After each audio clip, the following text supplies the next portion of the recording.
दर्शक हो नमस्कार. वेधकमध्ये स्वागत आहे. मी प्रशांत आराध्ये.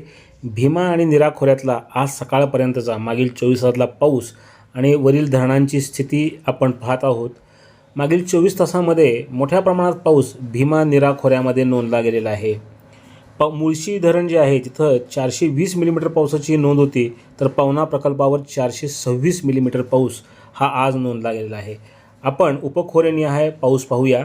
घोड उपखोऱ्यातल्या पिंपळगाव जोगे धरणावर आज 116 मिलीमीटर पाऊस आहे. माणिकडोहवर 99, येडगाववर 59, वडजवर 93, डिंबेवर 78, घोडवर 41 मिलीमीटर, विसापूरवर 8 मिलीमीटर, याचबरोबर चिलेवाडी प्रकल्पावर 92 मिलीमीटर.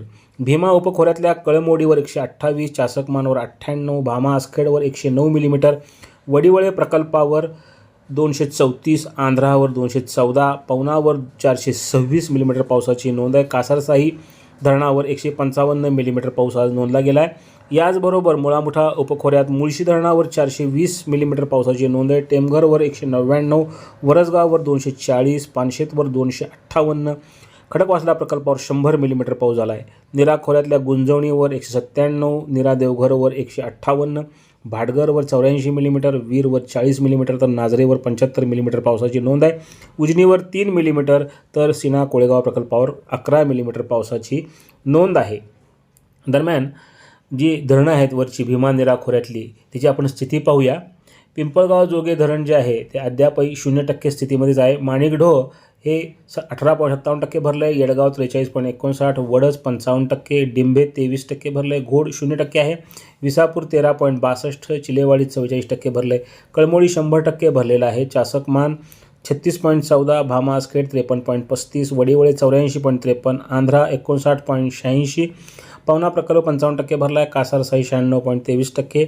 याचबरोबर मुळशी धरण जे आहे ते 27% भरलेलं आहे. टेमघर 16.67, वरसगाव 36%, पानशेत 39.41, खडकवासला 62.92, नीरा खोऱ्यातली धरणं गुंजवणी 36%, नीरा देवघर 42.67, भाटघर 29.58, वीर 53.13% भरले. उजनी वजा 20.21% आहे. सीना कोळेगाव प्रकल्प हा वजा 4.92% अशा स्थितीमध्ये आहे.